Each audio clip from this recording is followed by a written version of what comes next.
Yes, sir. I'm the youth leader of the Northern Plateau. Yes, sir. Under Plateau Youth Council. I coordinate the Northern Zone from Angorukuba direct. I was trained in Angorukuba, grew up in Angorukuba. Unfortunate incidents happened yesterday around 7:30. Gunmen just came, started shooting on people. Some are using machete, and the unfortunate aspect of it is that most of them are wearing half camo, that is the army clothes, and a veil, this Hausa veil on their neck, and they were speaking Hausa and this Fulani language, going down, spraying bullets on people, and other people are using machete. When they are going down in less than 10 minutes, they will now see army car, like 2 Hilux just came, 2 bikers, three in one, and give them cover. I was there. Alright, so we are at Youth Mortuary where the corpses of the people that were attacked at Angorukuba were brought in. Over 20 something of them. I counted at least 28. So at least 29%. The video of this woman from Jos Plateau State who lost her son in a recent attack has been trending online. And every time I watch that video, I try to control myself.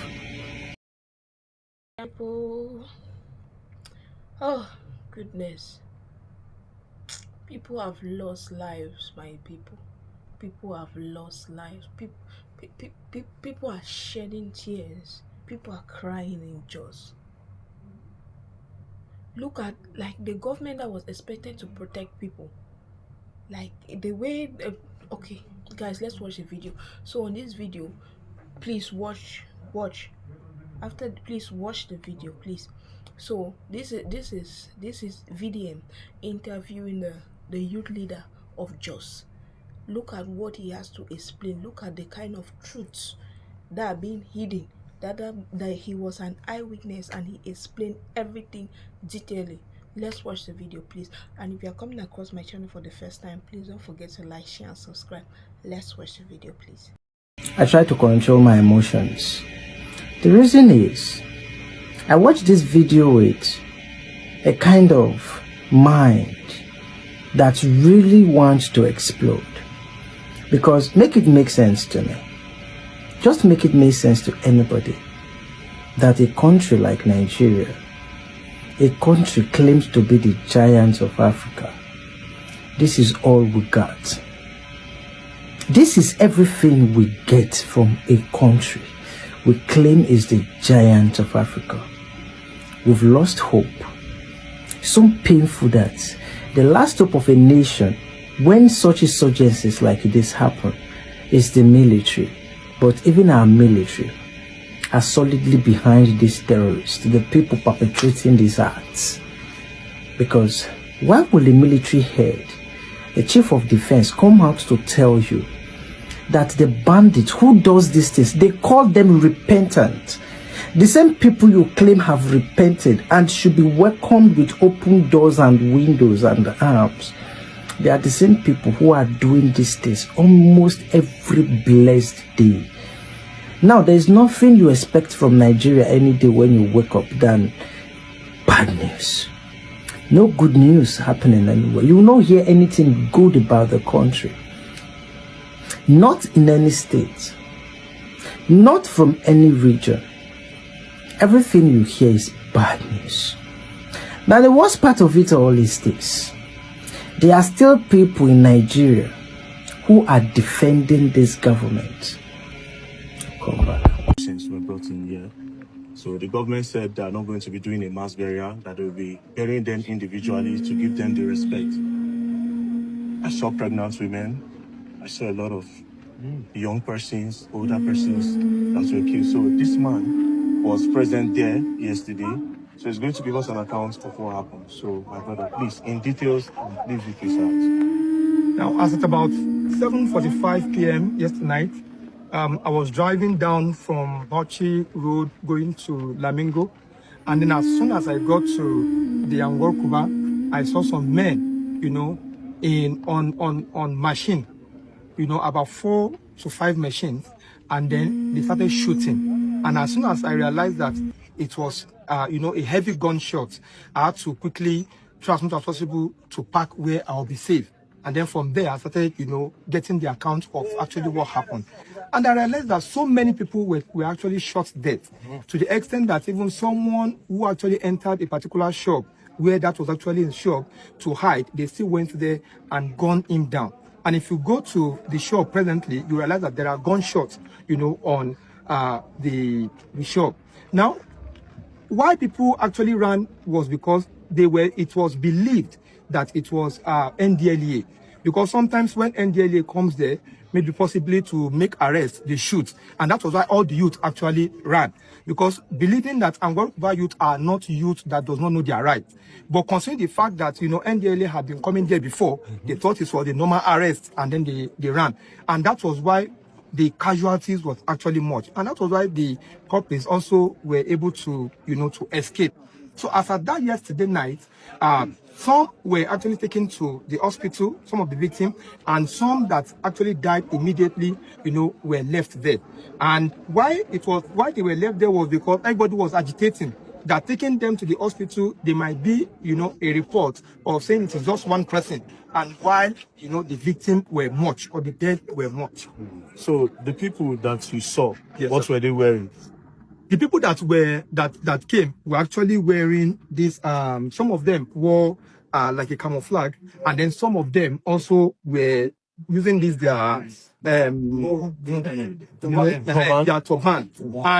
And some of them, one of them was actually shouting, "Is it Andro, something like that?" NDLE. No, not NDLE.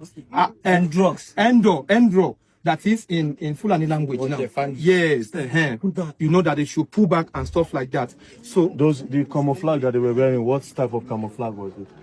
it was not actually a direct green and black camouflage, but it were black and a little bit deep green. Did you see the type of gun that they were holding?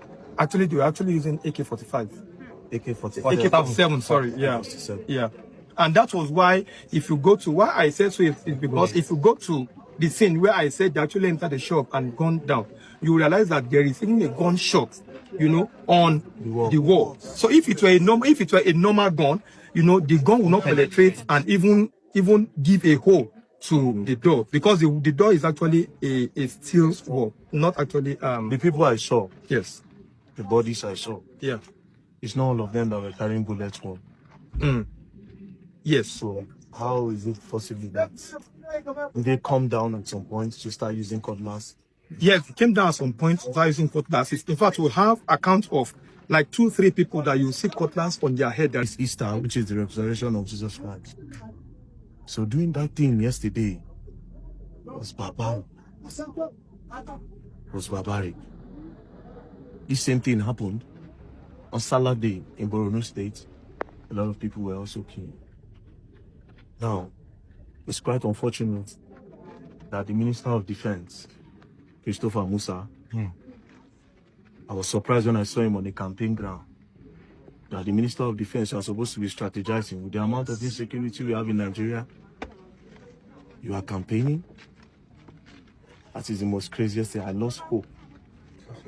And I watched an interview from the Chief of Army Staff, I think, where he was saying that they can't be killing the terrorists because just the way he said it, he said like a prodigal son, that they can come back home and they will be forgiven. If you keep forgiving them, if there is no penalty for the atrocity that they commit, they will keep on committing. So what do we do? My advice to Nigerians and the people of Okuba: do not let this repeat itself. You have a lot of boys, mobilize, strategize, and protect your community. Nothing more. All of us, it's our body. Not be only them feeding this one. That's all we can say. To the youth of Okuba, see, they are bringing bodies. So this is a call. Inside the car, man. There's people See, go there, go to the people inside. Inside the car. You can say anything. Now, you see, before now, It's okay. before now, there've been different records. Before now, there've been different records that are circulated, in one place or the other, that after the Salah they will come for the attack. And we believe that the security architect one of the army nearly shot me on the leg. He missed and spray on the ground. The army, Nigerian army. The Nigerian army, and some of Sorry, them. please, I will have to take you back a little. Yes. You said you witnessed that when they came down, some of them were shooting, some of them were using machete on people. Yes. Army came with their van. Yes. And gave them cover. What do you mean by giving them cover? Yes. Army hillocks, 2 hillocks came. Nigerian army. Nigerian army. When youth came out en mass in order to follow the attackers, on realizing that they are attackers, because 2 weeks back, NDLA came in, started shooting and arrest some people because of drug issue. And then when this one started, the boys thought that it was the same operation. Unknowingly, when we came close, we now realized that the setting of these people, they are not NDLA.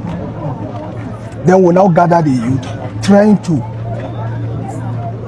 go on, move and follow these people. In less than 10 minutes, army car, hillocks 2 came and blocked the youth and started spraying bullets off. I think we packed so many things. We have facts on ground. We have things that we have packed that the army use. And the unfortunate aspect of it, we know the gun that army usually use, and some of them were using the DSS gun, that black short one, spraying up, beating youth, hitting youth. Yes. We are standing and they hit 2 of my youth. Yes, sir. They take them down. Yes. 2 of my youth. The army, they are safe. For like 30 minutes to 1 hour, we are not able to pursue the attackers. Yes. Until when the attackers went off, they now left. Then so when the attackers left, the army turned back. They turned back immediately. They were shooting up. The attackers are shooting, still killing people inside the area. Yes. And they block the youth. They cannot enter that very area. Location. These army people that you're talking about, as I was going to Agwarukuba, I saw some army men. Did you see any of those people in that place? I did not see any single of them. And when they have you ever seen? You are the youth president, the youth leader. I'm the youth leader of the northern northern plateau. Yes, but born and brought up from the Angwarukuba. Okay. Yes. Those military people. My leadership from Angwarukuba. Those military people. Yes. Have you ever seen any of them in Jos before? I've never seen them. Most of them, they are Fulani guys. They don't have name tag.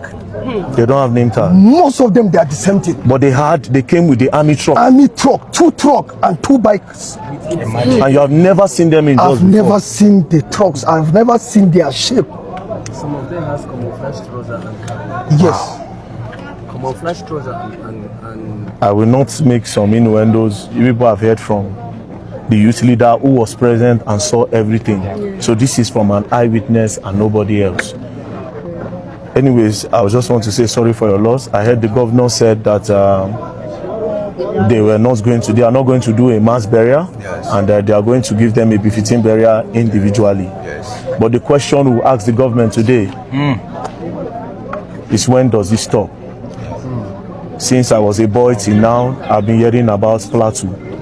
The killing in Plateau, the killing in Benue. I've been hearing this. Now since I was a little boy. 26 cops now. I have come to Plateau State more than 3 times in respect to insecurity. I went to Bokos. That one, they killed a lot of people, burnt their houses. I went to the other side of Bokos after like after a year. They did the same thing. We came back again. They did the same thing on different occasions. So the question we are going to ask, after Rukuba, where else? Where next? And are they still going to come back to Rukuba? And I also heard that there was a message that was dropped that they were going to attack you people. From